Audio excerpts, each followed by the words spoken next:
Hai, Assalamualaikum warahmatullahi wabarakatuh. Apa kabar soleh-soleha semuanya? Semoga kita semua senantiasa dilindungi dan disehatkan oleh Allah Subhanahu wa Ta'ala. Alhamdulillahirabbil alamin. Pada kesempatan kali ini kita berjumpa lagi dengan Pak Muji dalam pembelajaran hari ini tentang pertumbuhan hewan. Alhamdulillah, soleha, berbicara tentang pertumbuhan hewan, sebelum ini Pak Muji akan sampaikan sebuah tayangan tentang indahnya kebersamaan, bahwa persatuan adalah kekuatan. Perhatikan, simak video berikut ini.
Norituna.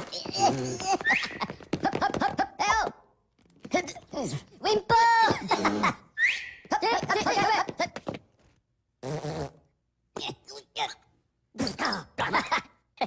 Oke, Pivotara.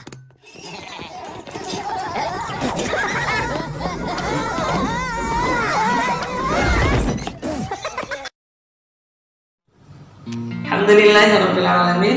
Bagaimana soleh-soleha semuanya?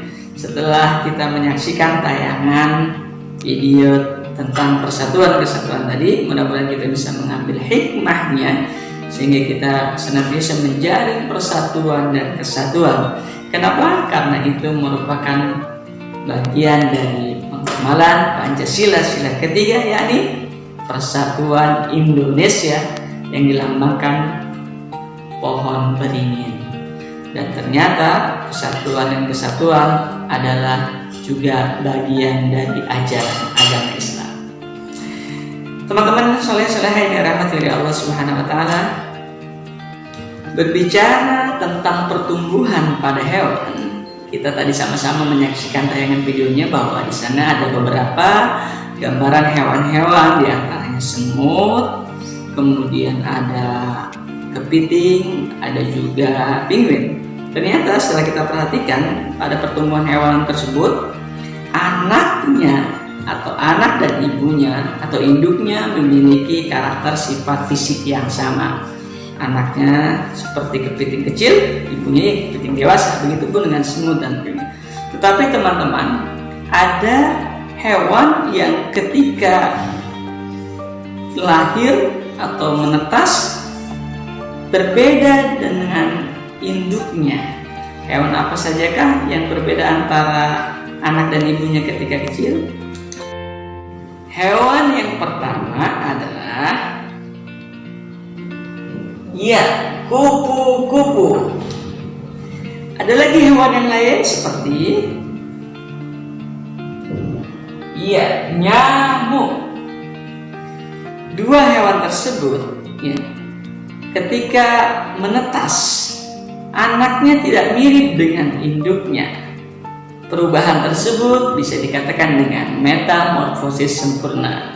Seperti apa sih perkembangbiakan kehidupan dua hewan ini? Kita simak satu persatu. Yang pertama, kita lihat perkembangbiakan hewan kupu-kupu.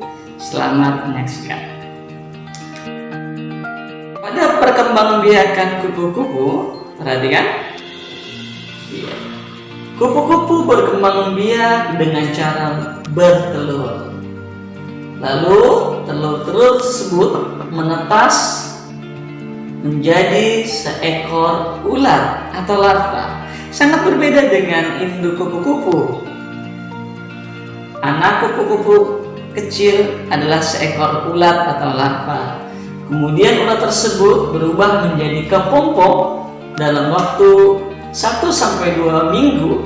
Kepompong tersebut barulah berubah menjadi seekor kupu-kupu muda yang mirip dengan induknya atau kupu-kupu dewasa. Begitupun dengan nyamuk. Perhatikan proses cara perkembangbiakan pada nyamuk. Nyamuk berkembang biak dengan cara bertelur. Kemudian telur-telur tersebut menetas menjadi jentik-jentik nyamuk. Lama kemudian jentik nyamuk tersebut berubah menjadi seekor kepompong dan lama-lama berubah kembali menjadi nyamuk muda dan akhirnya kembali seperti induknya. Demikian perkembangbiakan atau pertumbuhan hewan, baik yang bertumbuh secara sempurna atau tidak sempurna yang kita kenal dengan metamorfosis.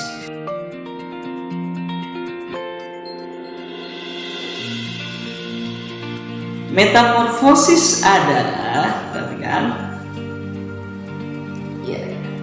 perubahan yang terjadi pada hewan selama masa pertumbuhannya.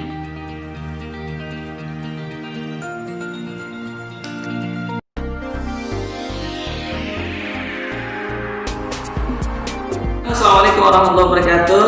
Saudara-saudara, Anda menyaksikan Breaking News TV Harum. Pemirsa saudara-saudara yang dirahmati Allah, baru-baru ini kami mendapatkan informasi bahwa terjadinya sebuah wabah penyakit yaitu demam berdarah yang sudah cukup meluas kemana-mana. Ada di beberapa daerah berdasarkan data yang kami peroleh. Silakan kepada reporter Bapak Mujiono untuk menyampaikan kondisi terkini di beberapa daerah. Silakan Pak Mujiono. Terima kasih Pak Muji. Pemirsa, berdasarkan data dari Kementerian Kesehatan Indonesia atau Kemenkes, bahwa jumlah kasus demam berdarah dengue atau yang kita kenal dengan DBD sudah mencapai 71.633 kasus. Maka dari itu, kondisi seperti ini perlu ditingkatkan upaya kesadaran masyarakat bersama pemerintah untuk senantiasa menjaga kebersihan. Di antaranya adalah dengan membersihkan tempat-tempat yang dapat menggenangi air sehingga nyamuk pembawa virus DBD tersebut bisa kita cegah secara bersama-sama. Demikian informasi, saya kembalikan ke studio bersama Pak Muji. Silakan Pak Muji. Terima kasih reporter Mujiono telah menyampaikan beberapa informasi terkait jumlah kasus data DBD yang terkenal dengan demam berdarah dengue. Demikianlah Breaking News TV Harum pada kesempatan pagi hari ini, semoga bermanfaat. Dan selamat pagi. Assalamualaikum warahmatullahi wabarakatuh.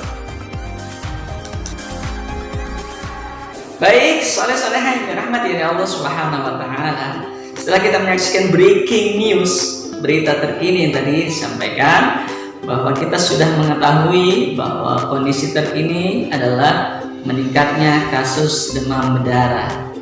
Maka dari itu, saya Pak Muji mengajak soleh-soleha semuanya untuk senantiasa menjaga kebersihan diri, keluarga, lingkungan, dan masyarakat. Kenapa kita harus melakukan sebuah kebersihan?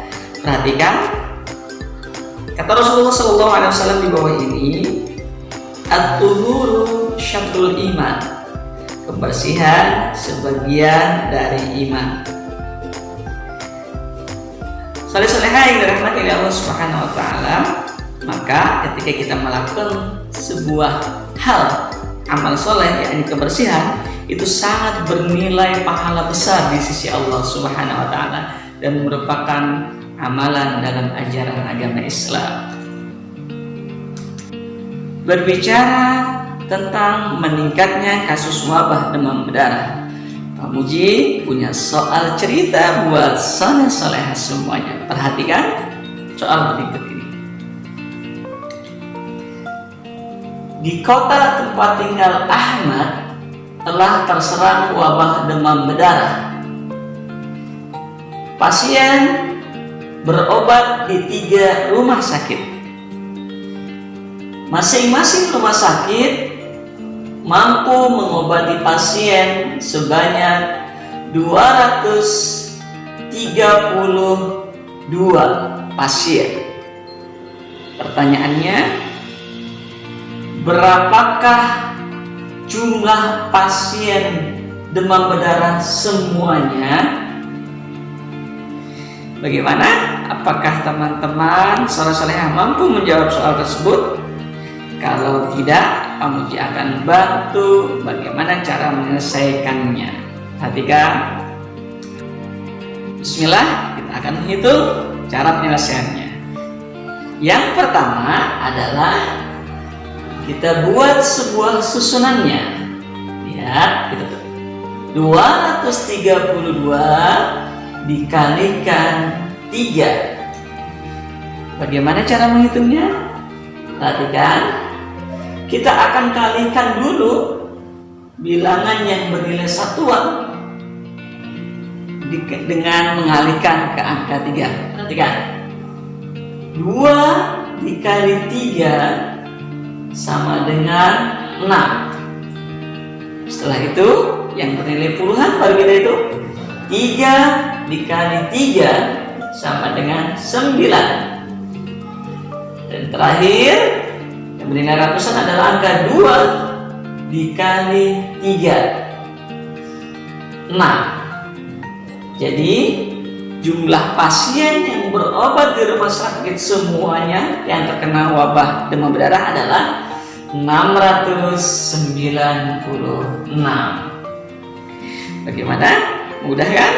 Insya Allah teman-teman semua dapat melakukan sebuah perhitungan dengan baik dengan menggunakan susunan yang seperti Pak Muji ajarkan tadi. Alhamdulillahirrahmanirrahim. Demikian pembelajaran kita pada pagi hari ini. Semoga Allah Subhanahu wa Ta'ala memberikan rezeki kepahaman kepada kita semua agar kita bisa memahami setiap pelajaran yang telah diberikan. Yang terpenting adalah ilmu itu dapat kita manfaatkan untuk kebaikan yang lain. Sampai berjumpa pada pembelajaran selanjutnya. Hadanallahu wa iyyakum ajma'in. Assalamualaikum warahmatullahi wabarakatuh.